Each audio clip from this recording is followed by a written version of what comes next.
Tapi ternyata keinginan tidak segampang itu ya terwujud. Makanya jangan cari duit aja gitu. Buat apa duit banyak? Tapi anak nggak ada. Nggak mau punya anak ngapain merit? Cewek belum bisa punya anak, belum jadi wanita seutuhnya.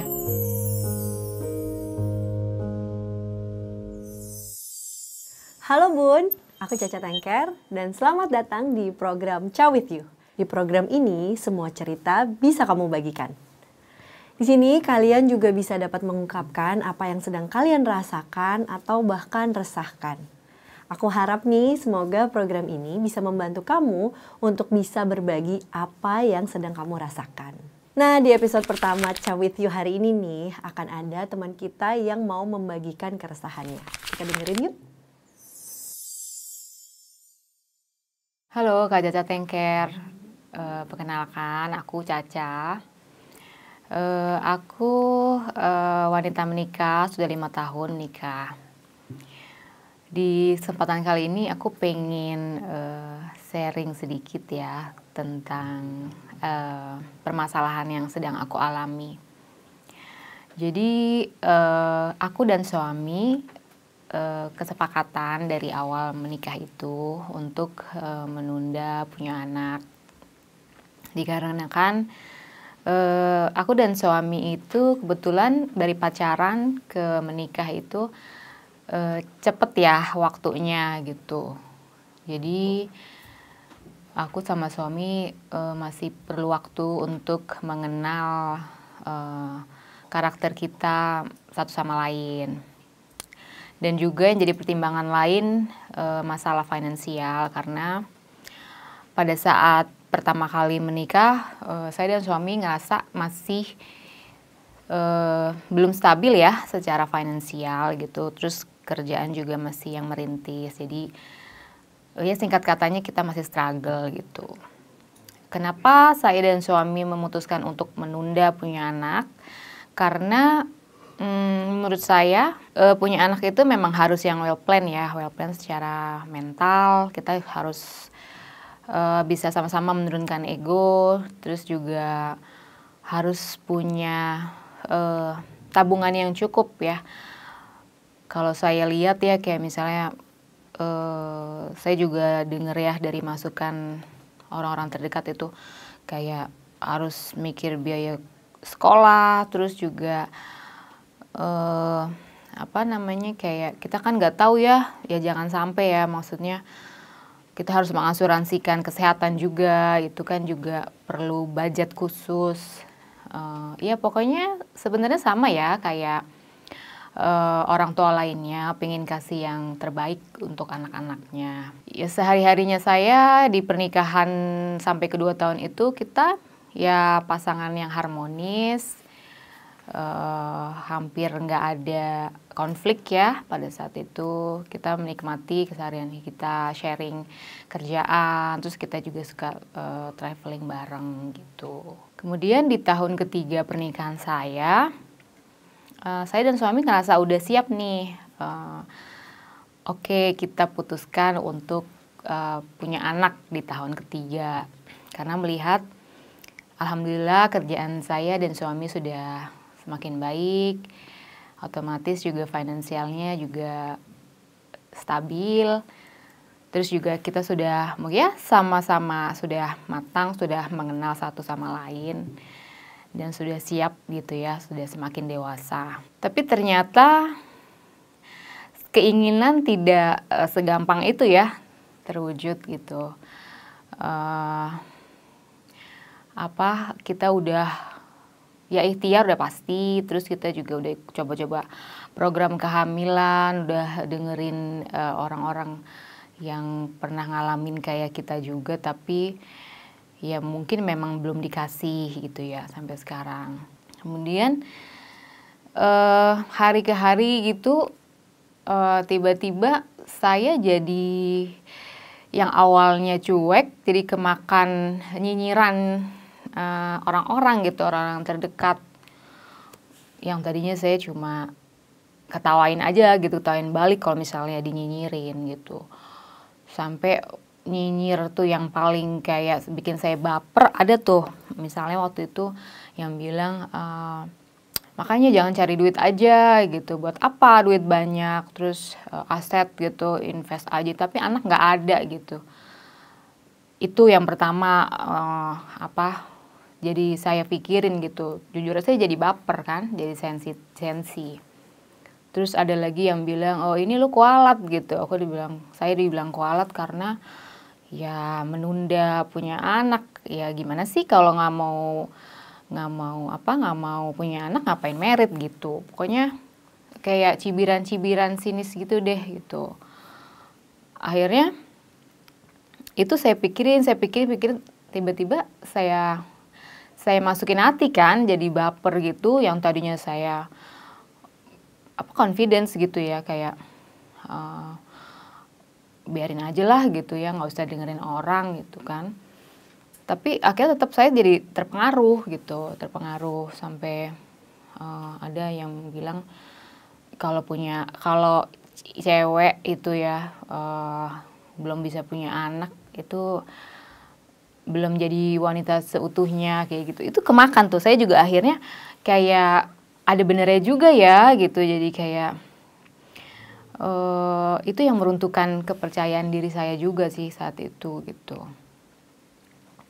Ditambah lagi suami juga yang tadinya cuek mungkin lihat saya gitu ya yang uring-uringan gitu, jadi kepengaruh juga seperti itu.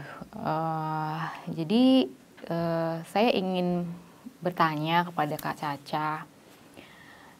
Yang pertama, apakah keputusan yang saya ambil untuk menunda punya momongan di awal pernikahan itu suatu keputusan yang salah? Karena kalau menurut saya sebenarnya itu reasonable juga gitu, dengan alasan harus cukup finansial gitu kan untuk punya anak, biar nanti ya kita kan mau ngasihnya yang terbaik gitu. Maksud saya apakah itu salah? Saya punya keputusan seperti itu menunda anak karena saya ngerasa saya belum stabil secara ekonomi gitu. Nah, kalau menurut Kak Caca apakah keputusan itu salah? Yang kedua, bagaimana caranya saya bisa berdamai dengan diri saya gitu. Artinya ya udah deh saya rilis aja gitu. Gimana, saya ikhlas aja gitu. Saya sih memang sudah mencoba ya untuk ikhlasin aja, tapi ya nggak segampang itu juga gitu. Masih sering-sering terpengaruh. Dan juga berdamai dengan ya keadaan saya itu. Artinya ya udahlah, nggak usah dengerin orang gitu, kayak ya masuk kuping kanan keluar kuping kiri gitu aja sih Kak Caca. Terima kasih. Hai Kak Caca, thank you banget ya atas keberaniannya untuk terbuka nih di sesi Chow With You kali ini. Aku ngedengerinnya aja tuh merinding gitu, karena jujur aja kayaknya yang ngalamin kayak Kak Caca nih nggak cuma 1-2 orang gitu ya, ada beberapa orang. Dan mungkin teman-teman di luar sana yang nontonin ini juga bisa ngerasa relate sama kejadian ini. Jadi thank you banget atas keberaniannya untuk mau terbuka di sini. Itu dulu nih aku mau apresiasi gitu, karena untuk terbuka sama hal yang meresahkan kita tuh pasti nggak mudah. Apalagi tadi Kak Caca juga cerita ada nyinyiran-nyinyiran orang, jadi kayaknya kalau semakin terbuka sama alasannya kenapa, nanti makin dinyinyirin, mungkin ada ketakutan itu juga gitu. Jadi untuk bisa berani speak up sama masalah kamu, itu udah keren banget gitu. Walaupun kalau misalkan kamu mau keep it private juga nggak apa-apa banget.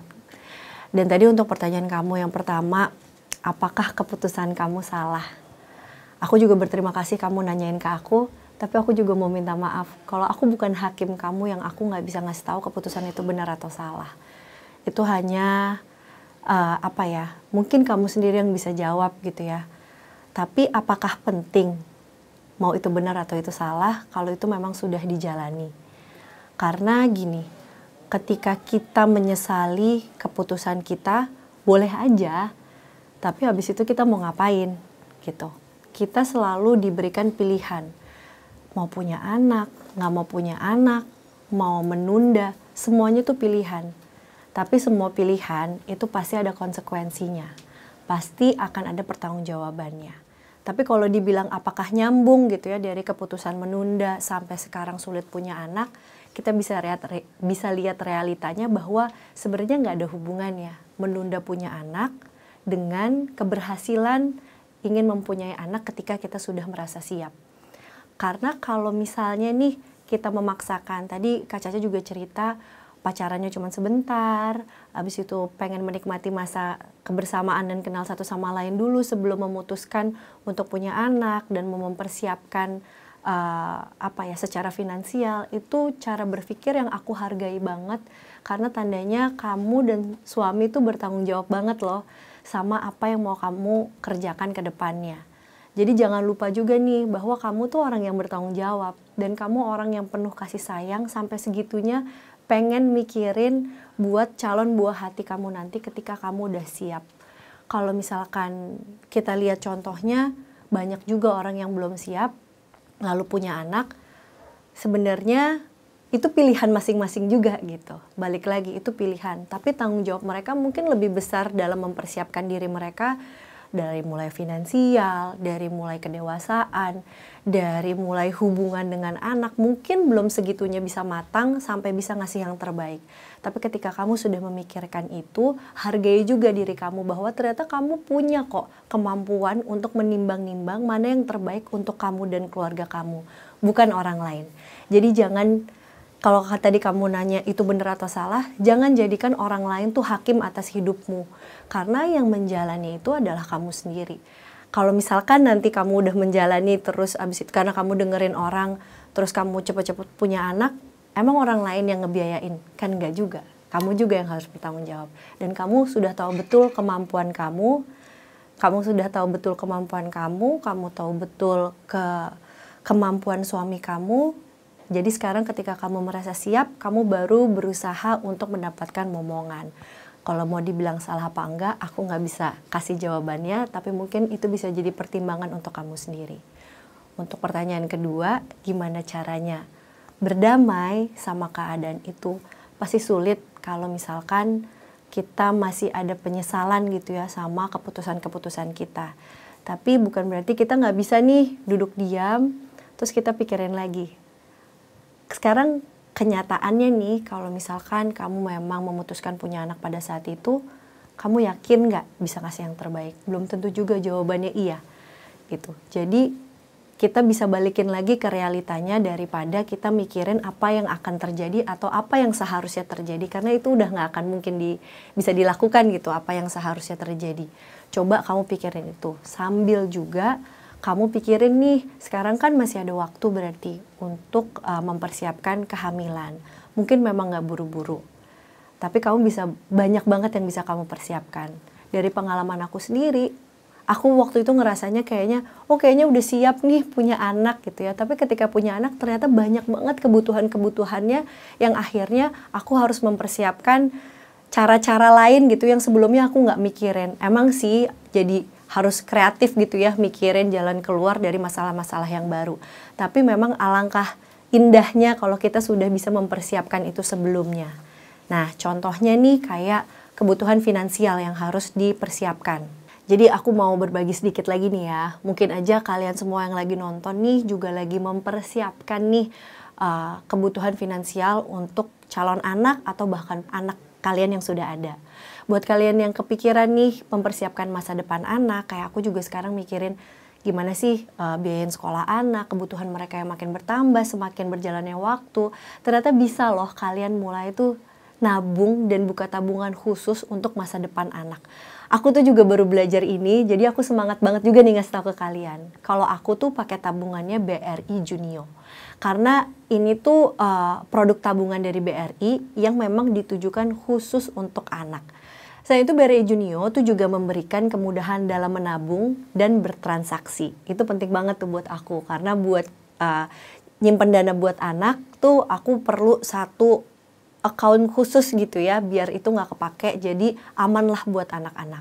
Tabungan BRI Junio itu juga banyak manfaat lainnya. Kayak ada fitur Junio Rencana, Itu tuh bisa ngebantu aku nih sebagai orang tua untuk rutin menyisihkan dana tiap bulan, dan jangka waktunya tuh juga bisa disesuaikan. Jadi aku setiap ada kerjaan tambahan atau misalkan ada kerjaan yang bareng sama anak aku, itu langsung aku sisihkan ke BRI Junio yang itu memang khusus buat anak-anak aku. Nah itu dia Bun, semoga jawabanku bisa membantu keresahan kalian semua. Kalau misalkan memang kita sudah mempersiapkan dan kita juga banyak tahu nih soal apa aja yang harus dipersiapkan untuk masa depan anak kita, kayak mulai dari finansial, terus kebutuhan-kebutuhan lainnya, kebutuhan untuk mendewasakan diri, kita tuh juga nanti ketika menjadi orang tua insya Allah bisa jadi lebih siap. Walaupun di hidup ini nggak ada yang bisa kita siapin 100% ya. Karena apapun yang udah kita persiapkan, penting banget untuk kita bisa beradaptasi sama keadaannya. Kayak sekarang nih Kak Caca, mungkin lagi sulit banget melewati keadaan, sulit menerima keputusan yang pernah dibuat yang lalu karena banyak banget orang-orang yang menghakimi. Coba deh balikin lagi ke keputusan diri sendiri. Emang sulit sih, kadang-kadang orang lain tuh, kadang-kadang kita perlu banget validasi dari orang lain untuk menunjukkan kalau keputusan kita itu yang tepat. Tapi aku coba saranin, mungkin balikin lagi nih ke diri sendiri, apa sih kekuatan yang kamu punya nih Kak Caca untuk melewati apapun kejadian yang akan terjadi di masa depannya. Karena kita nggak akan pernah tahu apa yang akan terjadi, tapi kita bisa berusaha mempersiapkan sebaik-baiknya.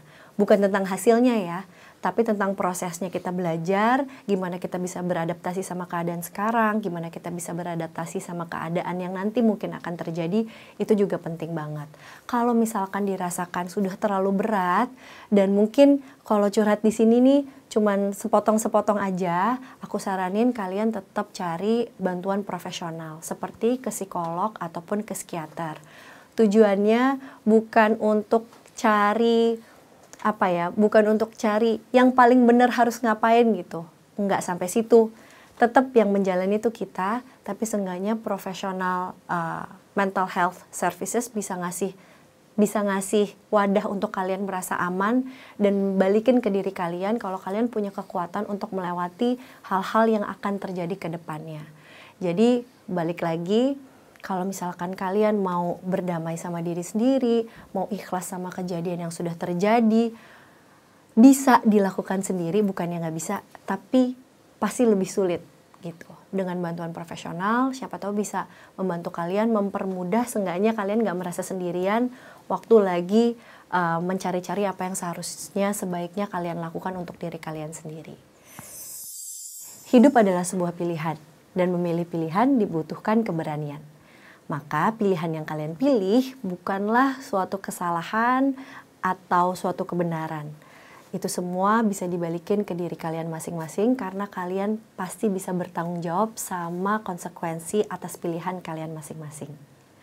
Jangan lupa juga untuk apresiasi diri atas keberanian yang telah kalian ambil.